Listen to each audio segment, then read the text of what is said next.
Bismillahirrahmanirrahim. Assalamualaikum warahmatullahi wabarakatuh. Alhamdulillah. Alhamdulillahi rabbil alamin. Zalikumullahu rabbukum la ilaha illahu khaliqu kulli syai'in fa'buduh. Wa huwa ala kulli syai'in wakil. Asyhadu an la ilaha illallahul qawiyyul mubin. Wa asyhadu anna Muhammadan abduhu wa rasuluh. Allahumma salli wa sallim ala sayyidina Muhammadin wa ala alihi wa sahbihi ajma'in. Subhanaka la ilma lana illa ma 'allamtana innaka antal alimul hakim. Rabbi shrah li sadri wa yassir li amri wahlul 'uqdatam min lisani yafqahu qawli. Rabbana zidna ilma warzuqna fahma. Amin ya rabbal alamin. Semoga Allah yang Maha Pengasih lagi Maha Penyayang akan senantiasa mengaruniakan kepada kita semua hati yang istiqomah, hati yang tentram, hati yang selalu terpaut kepada Allah. Dialah Allah, penguasa jagat raya,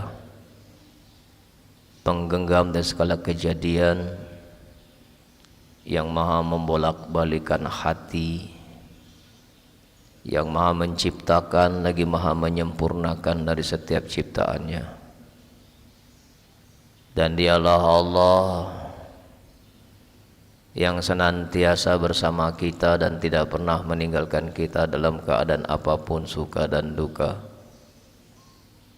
Dan dialah Allah yang maha melihat, yang maha mendengar, yang maha menyaksikan. Tidak ada dosa yang tidak dilihat, tidak ada maksiat yang tidak disaksikan, bahkan tidak ada sekecil aib pun yang tersembunyi yang tidak diketahui oleh Allah. Apapun yang pernah kita lakukan selama hidup di dunia ini, kelak nanti di akhirat semuanya akan diminta pertanggungjawaban oleh Allah Subhanahu wa taala. Beriring salam kepada baginda besar Muhammad sallallahu alaihi wasallam, kepada keluarga, sahabat, zuriatnya, begitu juga pengikutnya yang setia. Mudah-mudahan diri-diri ini akan diberikan syafaat melalui baginda besar Muhammad sallallahu alaihi wasallam, dan kita yang hadir di sini bersama keluarga insyaallah akan diakui sebagai umatnya Nabi Muhammad sallallahu alaihi wasallam. Bapak-bapak, ibu-ibu, tuan-tuan dan puan-puan yang insya Allah akan dirahmati oleh Allah, kita akan lanjutkan kajian kita pasal 45 Minal Hikami Ibnu Athaillah As-Sakandari rahimahullah wa nafa'ana bi ulumih. Qala Imam Ahmad Ibnu Athaillah As-Sakandari, syu'a'ul basirati yushhiduka kurbahu minka, wa ainul basirati yushhiduka adamaka liwujudihi, wa haqqul basirati yushhiduka wajuduhu la adamaka wa la wujudaka.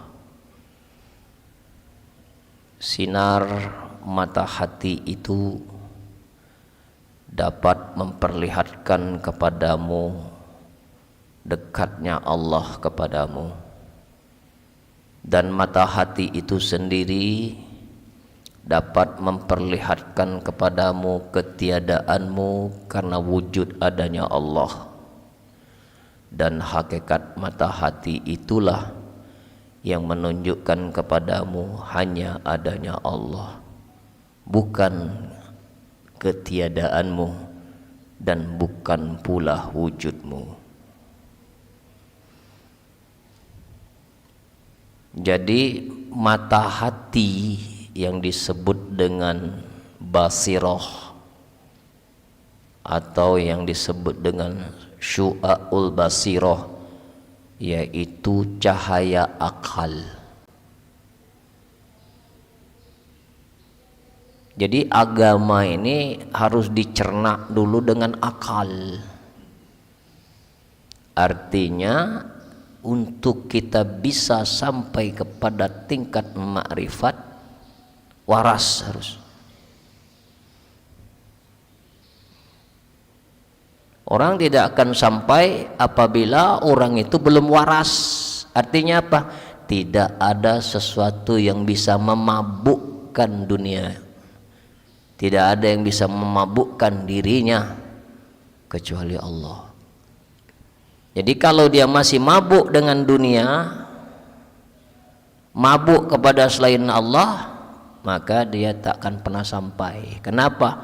Mata batinnya buram.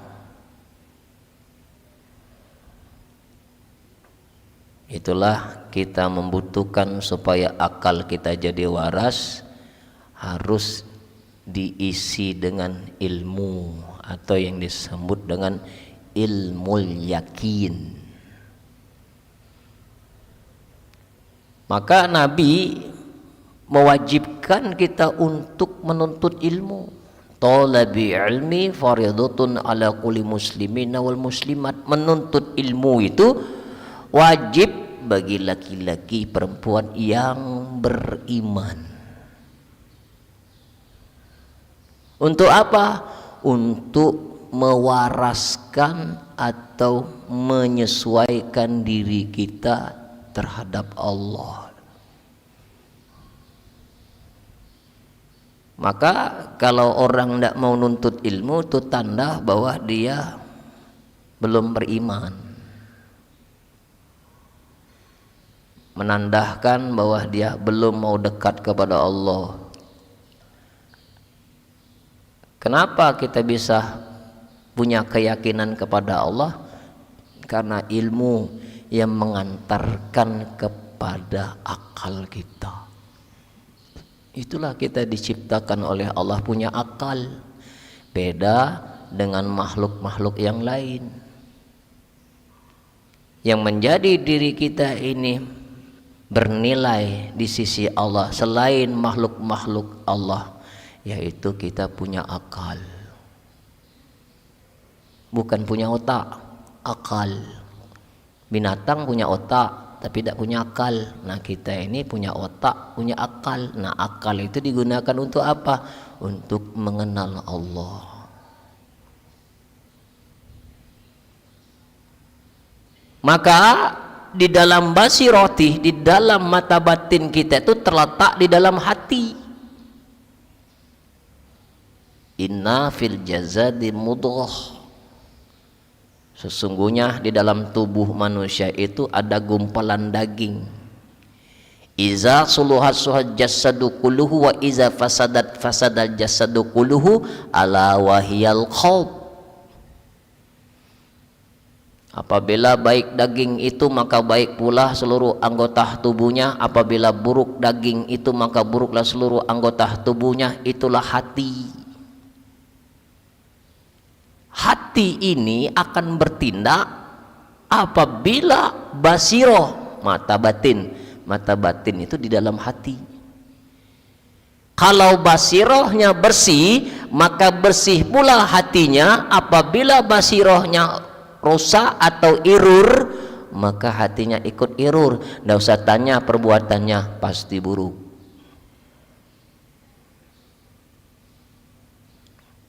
Maka mata hati inilah yang memperlihatkan kepadamu dekatnya Allah kepadamu.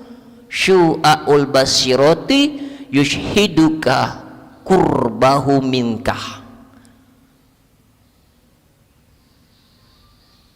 Nah, dengan apa supaya hati kita ini bisa memandang Allah? Dipandang dulu oleh Allah. Jadi bukan kita yang memandang Allah. Ketika basirah kita bisa memandang Allah, hakikatnya Allah telah memandang hati kita. Allah memandang basirah kita. Karena dengan basirah itulah kita bisa memandang kedekatan kita kepada Allah, karena Allah telah memandang dirinya. Innallaha ta'ala la yanzuruna ila suwarikum wa ajsamikum walakin yanzuruna ila qulubikum wa amalikum. Sesungguhnya Allah itu tidak melihat wajahmu, tidak melihat tubuh perbuatanmu. Yang dipandang oleh Allah cuma dua, qulubikum wa amalikum. Yang dipandang tuh hati dulu oleh Allah. Kalau hati sudah dipandang oleh Allah, maka dia bisa memandang kedekatan dirinya kepada Allah. Nah, maka isilah akal kita itu dengan ilmu. Setelah ilmu itu telah masuk ke dalam akal, cahaya akal telah menyelimuti diri kita, maka ilmu itulah yang disebut dengan ainul basirah. Akal, cahaya akal diberi oleh Allah, akan masuk ilmu itu ke dalam akal itu, maka akal itu disebut ainul basirah, cahaya ilmu. Allah letakkan ainul basirah itu dengan apa? Penyaksian. Jadi kalau kita sudah diberikan oleh Allah ilmu, harus dibuktikan, harus disaksikan, harus dilihat. Orang tidak akan yakin dengan ilmu itu apabila ilmu yang sudah kita dapat itu tidak dibuktikan secara ilmiah. Maka agama ini ilmiah, Pak. Agama ini realita, agama ini nyata, agama ini kebenaran. Dan tidak cukup kita akan bisa mencari kebenaran itu dengan ilmu, harus dibuktikan. Bagaimana kita membuktikan itu semua? Allah yang akan memperlihatkan kesaksian itu kepada diri kita, sehingga kita tidak bisa berkata-kata sami'na wa ata'na. Kami dengar, kami taat ya Allah. Siapa yang mengingkari ayat-ayat Allah, dia telah berkhianat.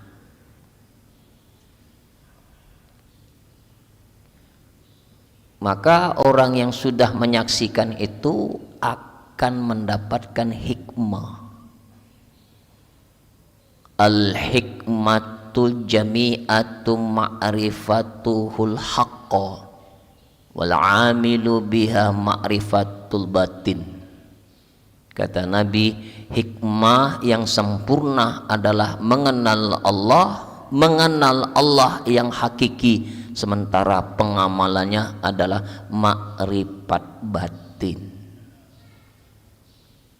Jadi makrifat ini dilihat dari kebatinan, dari apa? Dari rohania. Makrifat itu akan nampak dari perbuatan rohania. Rohania itu akan sampai kepada perbuatan.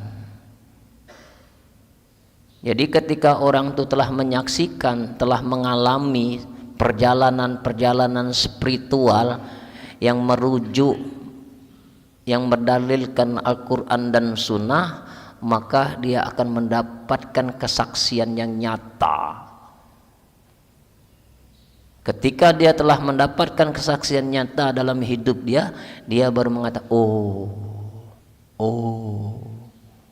Masya Allah, la haula wala astaghfirullahalazim. Itu dalam hati. Tidak ada pengingkaran sedikit pun, kebenaran itu tetap ada.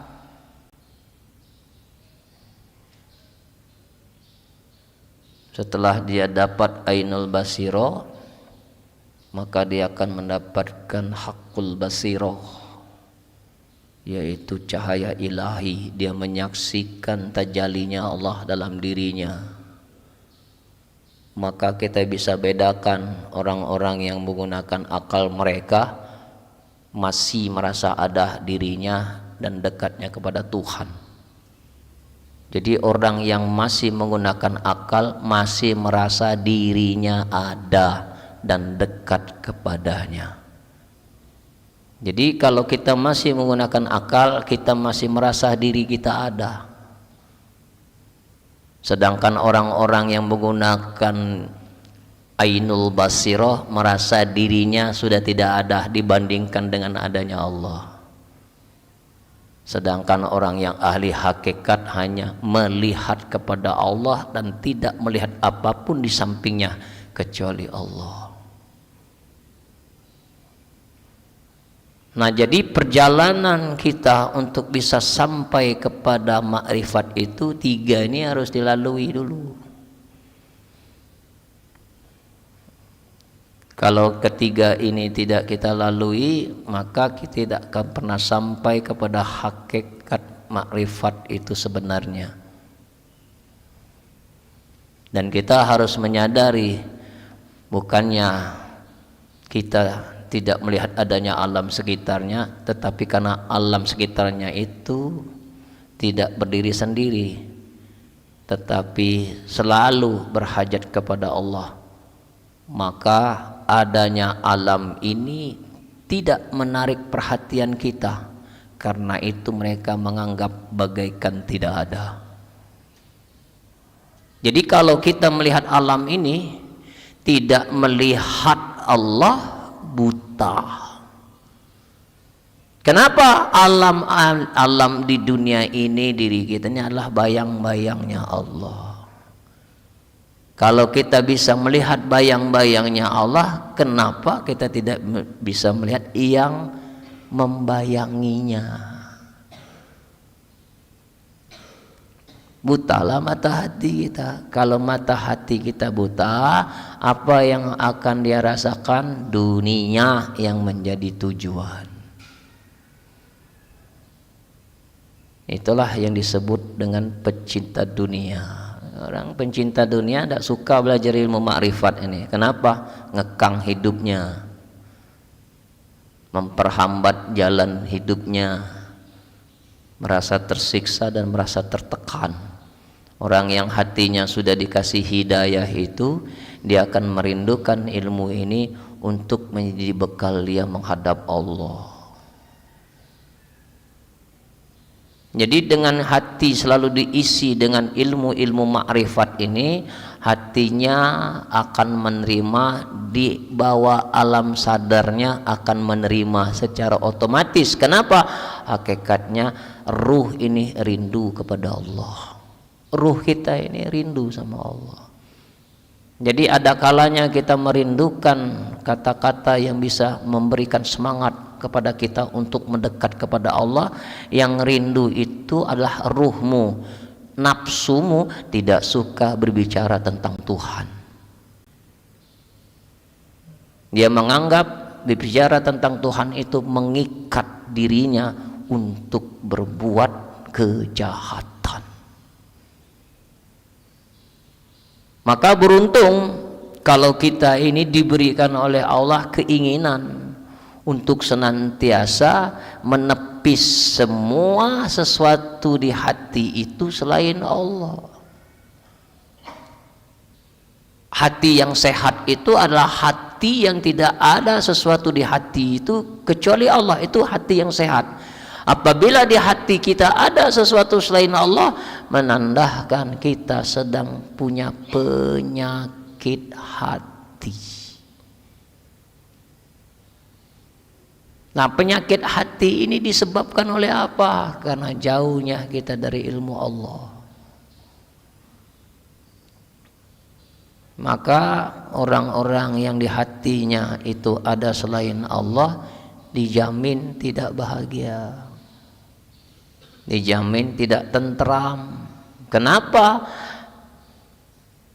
Konsep hidup kita di dunia ini cuma satu, jadi budak Allah, bukan budak dunia. Kita ini banyak jadi budak dunia, padahal kita diciptakan oleh Allah ini agar menjadi Abdullah, budaknya Allah. Wa ma khalaqtul jinna wa insa illa liya'budun.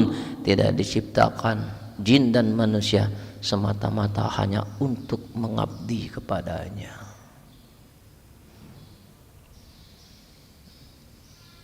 Maka orang-orang yang sudah diberikan oleh Allah kesaksian cepat dibalas oleh Allah.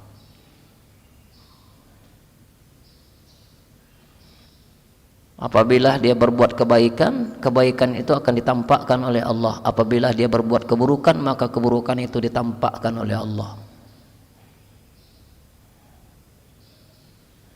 Innal ladzina taqaw idza massahum ta'ifun minasyaiton tazakkaru fa izahum mublisun. Apabila orang yang takwa itu sedang diganggu atau didatang oleh setan, lalu dia segera ingat kepada Allah, maka pada hari itu dia akan diberikan pemandangan. Fa izahum mubsirun, maka dia akan diberikan pemandangan, akan ditampakkan semua perbuatannya itu. Jadi kalau setan mendatangi dia, menggoda dia, lalu dia ingat kepada Allah, Allah akan tampakkan di depan mata dia itu neraka. Allah akan tampakkan akibat perbuatan dosa itu di depan matanya, sehingga dia tidak berani untuk melakukan dosa maksiat itu. Kenapa? Karena telah Allah tampakkan akibat buruk dari dosa itu. Diberikan oleh Allah pemandangan sehingga dia bisa melihat akibat itu. Maka ketika Nabi Yusuf ditawarin tidur sama Siti Zulaikha, apa yang dikatakan oleh Nabi Yusuf? Inni akhafu rabbul alamin, aku takut kepada Allah. Perbuatan zina itu sudah nampak neraka di depan mata ya. Nah, itu orang yang sudah menyaksikan itu. Begitupun sebaliknya, ketika dia ingin berbuat kebaikan, ditampakkan pula surga di depannya. Maka orang yang sudah menyaksikan itu tidak ragu-ragu dia berbuat kebaikan, tidak ragu-ragu dalam kebaikan. Kenapa? Sudah nampak surga di depan matanya itu.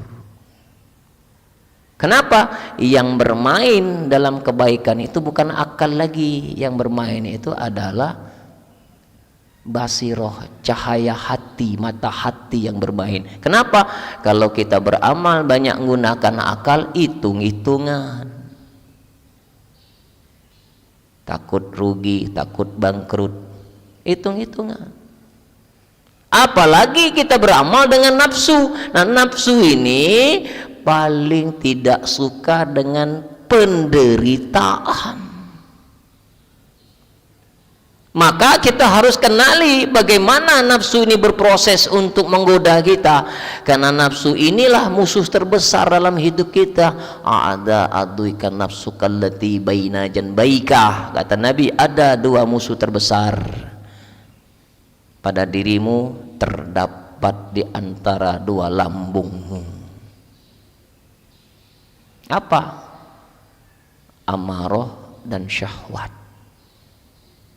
Nah, maka kenali nafsu ini supaya kita tahu bahwa ini adalah perbuatan nafsu, ini adalah perbuatan nurani, ini ada perbuatan kata hati kita, ini perbuatan basirahti kita. Kenali, itulah guna kita disuruh mengenal Allah itu, mengenal diri dulu. Al-insanu sirri wa anna sirruhu. Sesungguhnya manusia itu adalah rahasia, yang menjadi rahasia itu adalah aku. Kenali. Kenapa? Kalau kita tidak mengenal diri akan terjebak. Maka dilatih dulu melawan nafsu dulu ini. Karena apabila nafsu itu masih menguasai diri kita, maka jauhlah kita dari mengenal Tuhan itu. Maka cara kita untuk memberantas nafsu atau memperkecil nafsu pada diri ini, lakukanlah apa yang tidak disukai oleh nafsu. Itu sering saya ulang-ulang. Mana yang lebih disukai nafsu? Sedekah 100.000 atau 5.000? Mana yang disukai nafsu? Sedekah 100.000 atau 5.000? 5.000 lawan 100.000. Itu cara kita melawan nafsu. Mana yang disukai oleh nafsu? Ayat panjang atau ayat pendek? Kalau sholat sendiri, pendek, panjangkan. Mana yang disukai oleh nafsu? Wirid pendek atau wirid panjang? Panjangkan. Mana yang disukai nafsu? Tidur atau tahajud? Tahajudkan. Jangan kasih kendor. Nafsu ini kalau dikasih kendor, terjebaklah kita masuk ke dalam wilayah nafsu. Nah, nafsu ini cenderung menyuruh kita berbuat keburukan. Innan nafsa la'amaratum bisu. Sesungguhnya nafsu itu cenderung menyuruh kita berbuat buruk. Apabila nafsu ini telah menguasai hidup kita, maka buramlah basiroh kita, buramlah mata batinmu, sehingga engkau tidak bisa melihat Allah dan melihat perbuatan Allah. Yang ada kau memandang dengan hawa nafsumu. Aku ada, aku benar, aku alim, dia bodoh, aku sunnah, dia bid'ah, aku taat, dia lalai, aku selamat, dia sesat. Nah, sifat-sifat ini sering kita lakukan tanpa kita sadari. Ternyata kita sudah terjebak dalam lingkaran setan dan kita tidak merasa bahwa kita sedang terjebak oleh perangkap setan. Nah, ini harus disadari. Maka kata pepatah Arab atau syair Arab mengatakan, man arafan nafsa faqad arafar rabbah. Kenalilah dirimu itu, maka engkau akan mengenal Tuhan. Diri kita ini yang dikenal, tapi keburukan dosa kita ini, celah kita ini kau pandang, jahat diri ini kau pandang, dosa diri kau pandang, maksiat diri kau pandang. Kalau kita cuma sibuk mencari kesalahan orang lain, kapan benarnya kita ini? Dosa orang, kesalahan orang bukan kita yang tanggung. Kita akan menanggung dosa kita sendiri dan kita tidak akan menanggung dosa orang. Maka Allah mengatakan, ku anfusakum, jaga dirimu. Dirimu dulu yang dibenerin.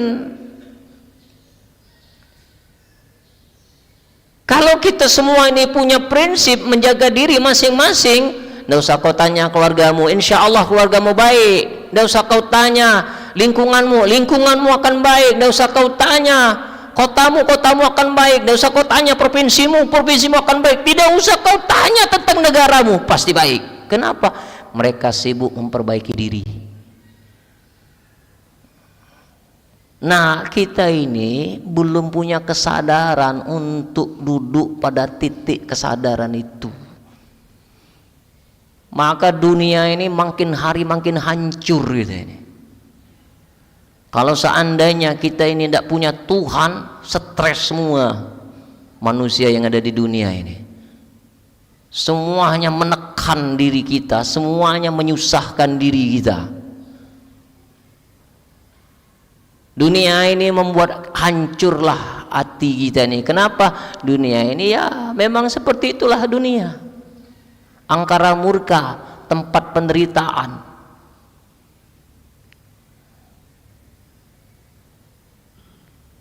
Nah, jadikan penderitaan dunia ini menjadi sarana untuk kita agar jangan lagi dunia ini melekat di hati.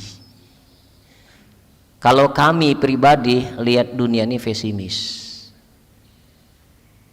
Kalau untuk di zaman kita pesimis, enggak tahu nanti 30-40 tahun yang akan datang. Siapa tahu nanti orang-orang yang di atas sana akan dikuasai orang-orang yang ma'rifat, orang-orang tasawuf. Apabila negara kita ini sudah dipegang oleh orang-orang tasawuf yang mengerti tentang Tuhan, insya Allah negara kita aman. Negara kita akan makmur. Kenapa? Dia sudah belajar ilmu ihsan, merasa dia melihat Allah sedang diawasi oleh Allah. Kita ini baik bukan karena takut kepada Allah. Kita ini tidak mau berbuat maksiat, tidak mau mencuri, tidak mau korupsi yang umum ini karena ada CCTV. CCTV, maka tidak berani maling duit infak.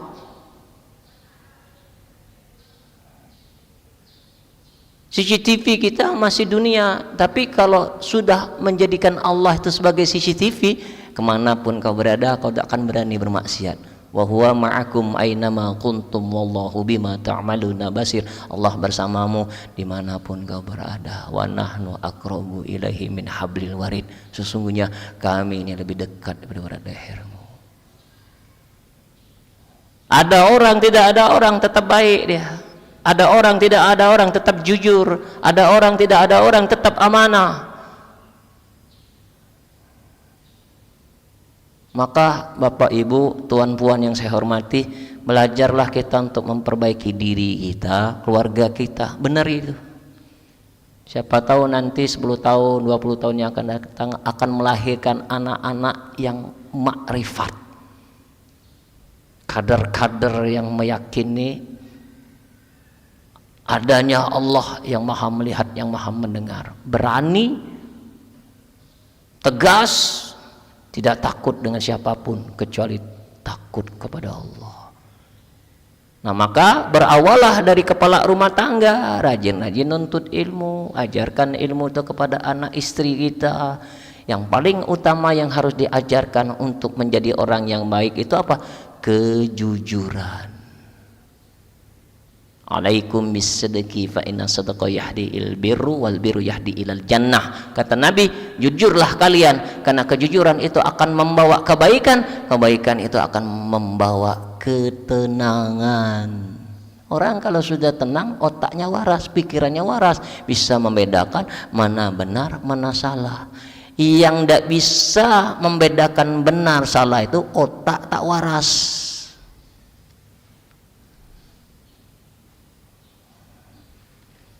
Nah, mudah-mudahan kita ini dikaruniakan oleh Allah otak waras, hati bersih. Mudah-mudahan apa yang disampaikan pada pagi hari ini diberikan oleh Allah keberkahan yang paling terpenting, bisa diresapi dan bisa diamalkan dalam kehidupan kita sehari-hari. Silakan kalau ada yang mau ditanya. Wallahu a'lam bishawab.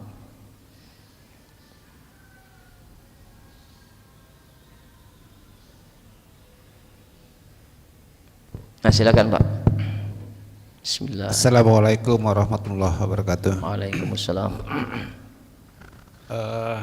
Ustadz, aku ingin menanyakan mengenai yang disebut hati yang kotor dan bersih. Adakah hubungan antara sakit hati dan yang dalam arti beneran itu hatinya sakit mungkin kena kanker atau apa, dengan yang disebut dengan hati kotor dan hati kotor tadi? Itu yang pertama, Ustadz. Yang kedua, mengenai akal. Ada istilah yang terutama di daerah saya itu calak.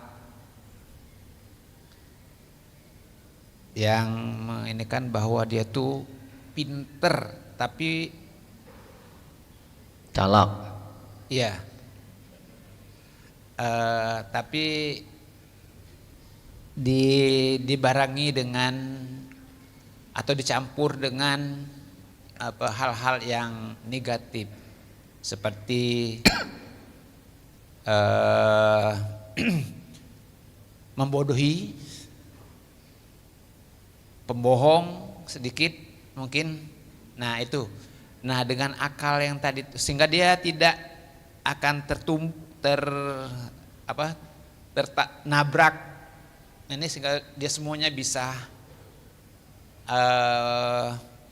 melakukan jawaban yang benar atau melakukan yang benar yang mulus dengan cara yang tadi itu kata istilah calak yang dari daerah saya. Nah, apakah akal tadi juga bisa seperti itu? Demikian saya, Ustadz. Terima kasih. Ya. Apa korelasi antara penyakit hati dengan hati yang sakit? Jadi kalau kita bicara penyakit hati dengan hatinya yang rusak, tubuh ini korelasinya ada, karena dia punya penyakit hati sehingga hatinya jadi rusak. Karena sesungguhnya penyakit badan ini, Pak, itu diundang karena penyakit hati. Lihat orang yang hatinya bersih itu akan berdampak kepada tubuh yang sehat. Bahkan orang yang sakit, kalau dia belajar membersihkan hati, jadi sehat badannya. Maka Nabi telah mengatakan tadi, di dalam tubuh manusia itu ada hati. Hati ini bukan hati yang kita pahami hati leper ini. Itu kias. Hati itu tidak di dalam, tidak di luar. Hati itu apa? Rasa.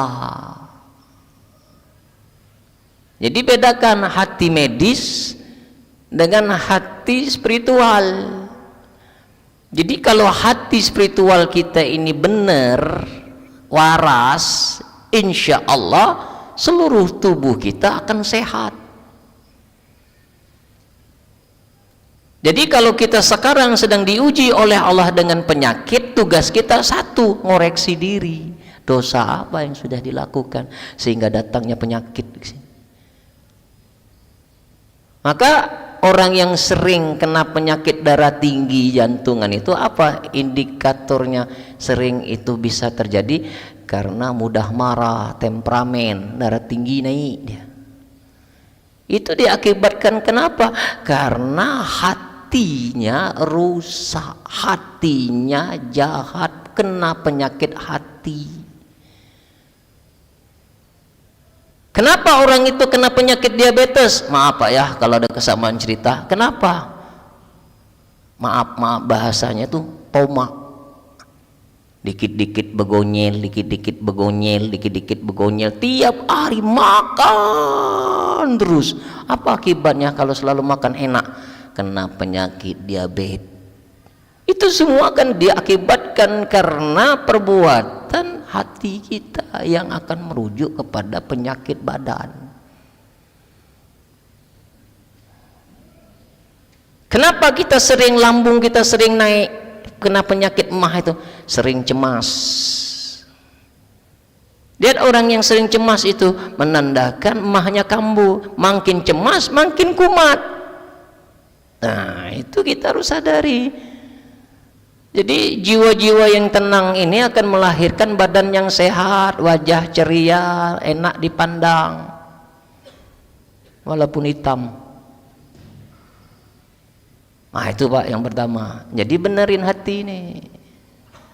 Jangan cuman sibuk kita bagus-bagus si topeng di luar nih, beneri hati nih. Kalau hati sudah benar, akan terlihatlah pancaran-pancaran cahaya kebaikan itu. Itulah yang disebut dengan inner beauty. Maka ada orang yang kita pandang tampan tidak, tapi enak menang wajahnya, itu inner beauty-nya hidup tuh. Ada orang yang tampangnya cantik, ganteng, tapi melihat wajahnya enek. Kenapa? Hatinya kotor masih. Nah, bagi orang yang bisa memandang, bagi orang belum bisa memandang, jangan ngomong seperti itu, fitnah namanya. Nah, yang kedua, masalah orang yang punya akal, licik. Akal itu dipergunakan dalam perbuatan buruk. Itu cuman pintar secara intelektual, Pak. Orang yang pintar secara intelektual itu rasa ada main. Ada kecerdasan intelektual, ada kecerdasan emosional, ada kecerdasan spiritual, intuisi. Karena ada orang yang kecerdasan intelektualnya tinggi, profesor, doktor gelar ya ini, tapi kecerdasan emosionalnya rendah. Itulah yang galak korup itu. Ngakali wong, ngeliciki wong, nyalaki wong. Itulah orang pintar tapi tidak punya kecerdasan emosional. Maka di dalam kitab Al-Hikam itu lebih baik berteman sama orang yang bodoh yang tidak memperturutkan hawa nafsunya daripada berteman sama orang yang pintar tapi sering memperturutkan hawa nafsunya. Nah, maka ada sebuah penelitian, ini juga saya masukkan di disertasi saya, seorang mahasiswa yang pintar dalam pelajaran mata kuliah kimia, mahasiswa selalu dapat nilai A+,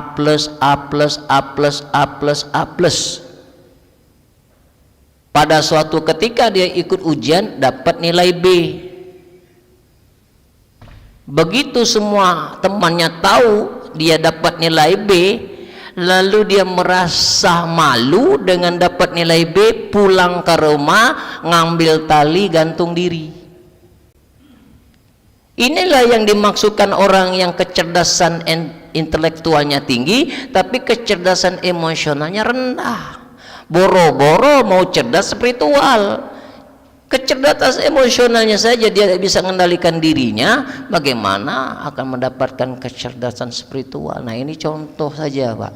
Maka penting kita nih perbaikan spiritual ini supaya kalau jadi pintar tuh pintar yang benar. Maka kata bapak teh calak itu temannya licik, nyalaki wong, maka wong pintar kalah sama wong calak. Kita di dunia ini tidak perlu nak pinter-pinter, Pak. Calak dia sudah hidup.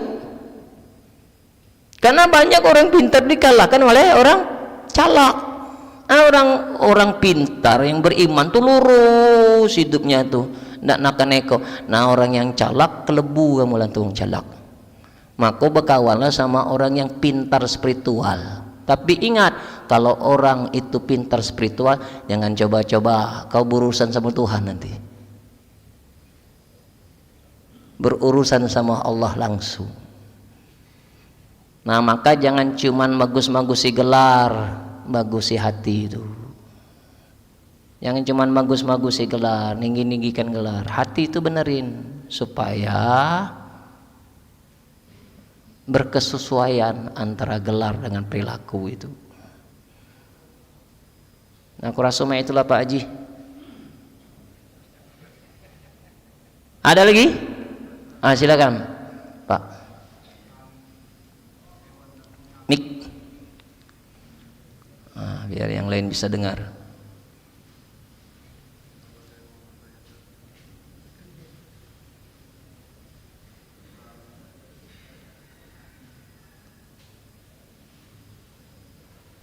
Nah, hewan yang tidak punya akal tadi Ustadz. Hewan ini tidak punya akal. Akal itu pikir kan. Tetapi di saat hewan binatang ini mau menyerang buruan, dia kan pakai strategi itu kan. Tidak dia langsung menerbab. Pasti dia menunggu waktu yang sempat. Iya. Nah, itu akal apa otak yang digunakan? hewan tadi kan, karena dikatakan hewan atau binatang ini tidak punya akal.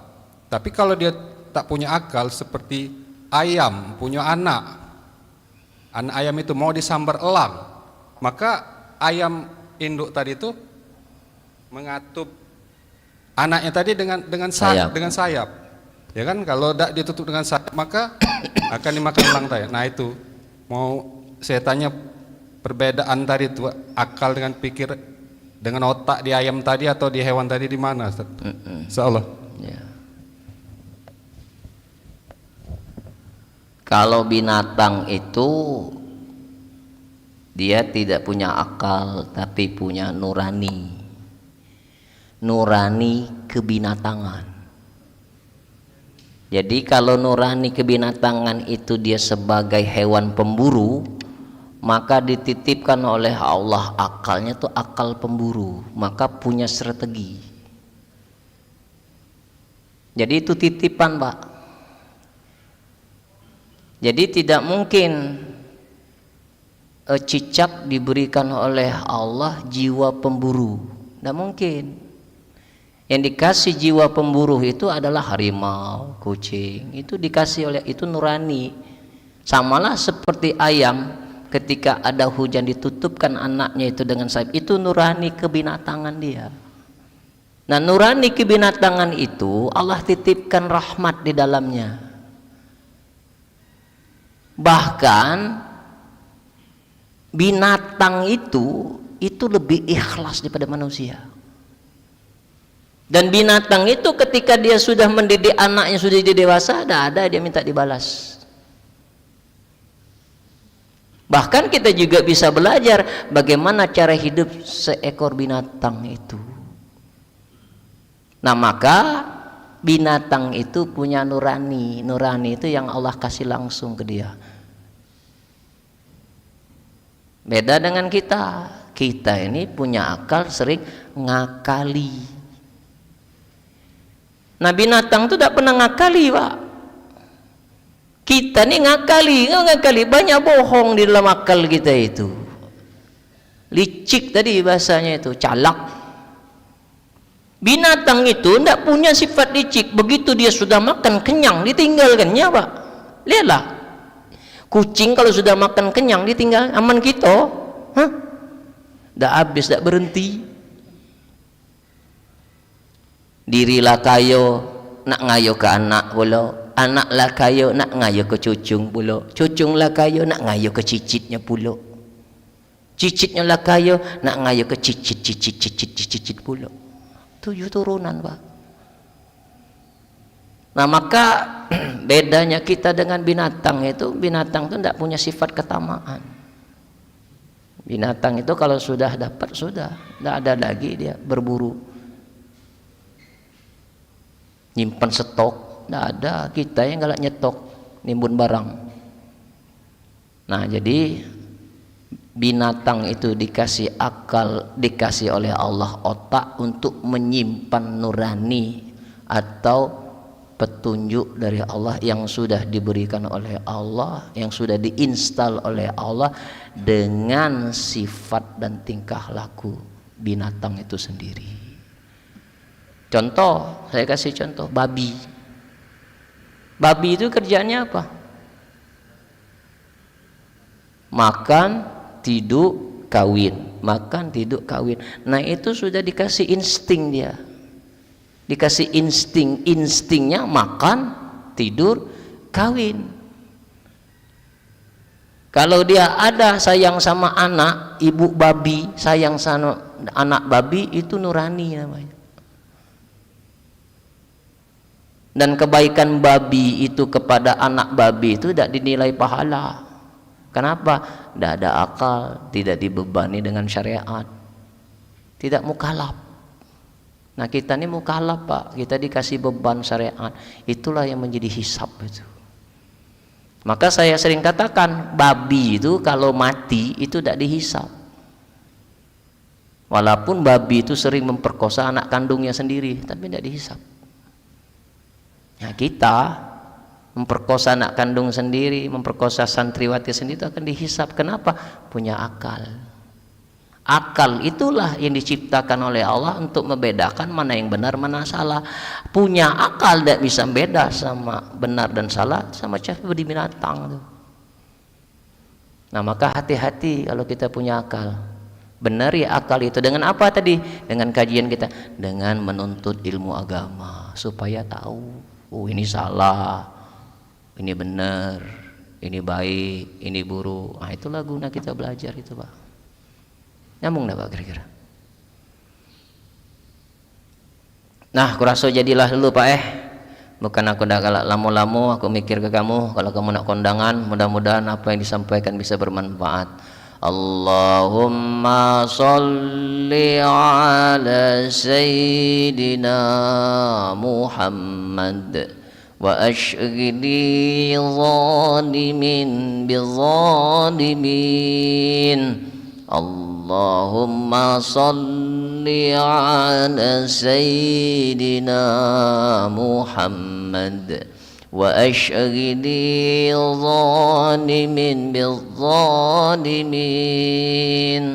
wa akhrijna min bainihim salimin wa ala alihi wa sahbihi ajma'in. Ya Allah, ya Tuhan kami yang Maha Pengasih lagi Maha Penyayang, telah Engkau saksikan semua apa yang kami lakukan pada pagi hari ini. Tidak ada kata yang tidak Engkau dengar, tidak ada lintasan hati kami yang paling dalam yang tidak Engkau simak, tidak ada gerak-gerik dan perbuatan kami yang tidak Engkau saksikan. Ya Allah, inilah hamba-hamba-Mu yang berlumur dosa, bergelimang maksiat. Kini memohon kepadamu, wahai yang maha mendengar, betapapun kami tidak dapat melihatmu, tapi bukankah Engkau sedang menatap kami? Engkau tahu sekelam apapun masa lalu kami. Engkau pun tahu dari setiap kebusukan hati kami dan keburukan diri ini, dari apa-apa yang telah Engkau titipkan kepada kami. Hati penuh dengan kedengkian, iri, hasud, riya, sumu'ah, ujub, cinta dunia, takut mati. Ya Allah, ya Tuhan kami, karuniakanlah kepada kami semua ampunan-Mu.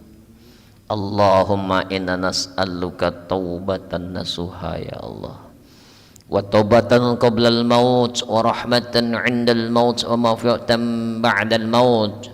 Allahumma hawwin alaina fi saqratil maut wa najatan minan nari wa khwandan hisab.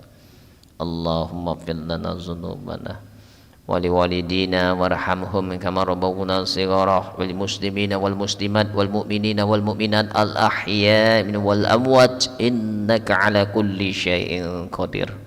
Rabbana zalamna anfusana wa illam taghfir lana wa tarhamna lanakunanna minal khasirin.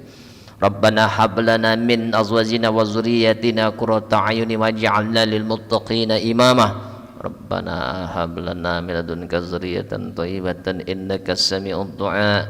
Rabbana atina fid dunya hasanah wa fil akhirati hasanah wa qina azabannar. Sallallahu ala sayyidina Muhammadin nabil ummi wa ala alihi wa sallam alladzi da'wahum fiha subhanakallahumma wa tahiyyatuhum fiha salam wa akhiru da'wahum alhamdulillahi rabbil alamin. Taqabbalallahu minna wa minkum taqabbal ya karim. Wassalamu alaikum warahmatullahi wabarakatuh.